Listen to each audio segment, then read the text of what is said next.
It wasn't the day that mattered, not the hour, not the weather. It was the way she said it that stayed with me. Her voice didn't waver. There was no pause, no crack, no sign of conflict in her eyes. Just a composed, distant stillness as she spoke the words, "I think I need some space, Noah." That was all. No explanation. No apology. Just a phrase tossed out like it meant nothing. Like she wasn't slicing through the life we had built together.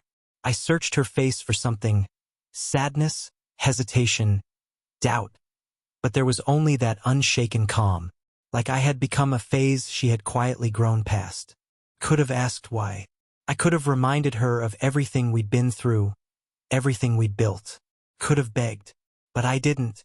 I nodded once, throat burning, and said nothing. She expected me to follow, to call, to wait in silence while she figured herself out. She truly believed I would always be there. But she was wrong.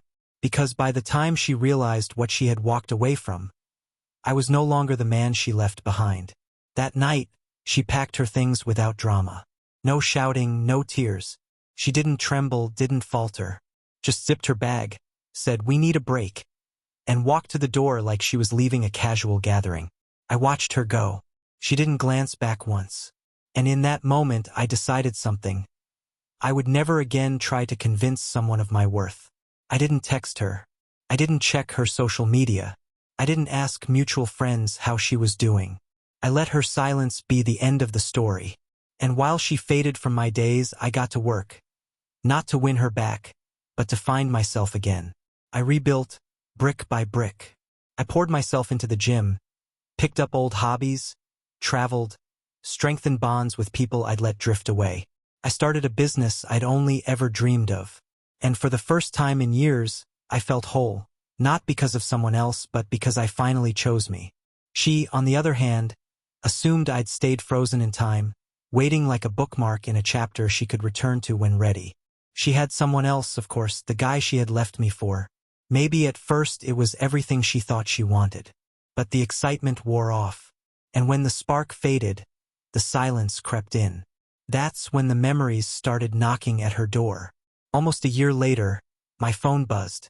A number I didn't recognize. One message, "Hey, can we talk?" I didn't need to ask who it was. I knew. 12 months earlier, that text would have destroyed me. I would have jumped at the chance to hear her voice, to believe she had changed. But the man who read that message wasn't the one she had left behind. Curiosity tugged at me anyway. I replied, "Why?" Her response came quickly, "Please, I just need to see you." I agreed to meet.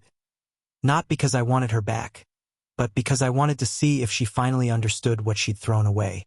The cafe was quiet, dimly lit. She sat in the corner with a cup she hadn't touched. When she looked up and saw me, the regret was already written on her face. She looked different, smaller, worn down by something invisible but heavy. "You look good," she said, offering a cautious smile. "I know," I answered without flinching. Her smile faltered. "I've missed you," she whispered. "I think about you every single day." I leaned back, arms folded, studying her. Funny, because when you left, it didn't look like you cared at all. Her eyes filled with tears. "I made a mistake, Noah. I thought I wanted more. But when you were gone, I realized I gave up the best thing I ever had." She reached across the table, hands trembling slightly. "Please, tell me it's not too late." I leaned forward, voice quiet but certain. "You always assumed I'd be here, waiting.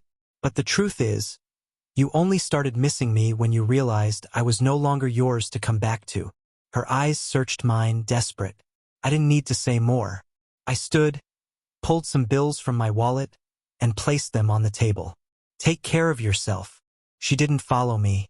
She didn't call out my name. She just sat there, frozen, watching me leave, just as I had watched her once before. But this time it was different. The air outside hit like a wave of clarity. For so long, I had wondered what I would say if I saw her again. But now I understood. I didn't need to say much at all.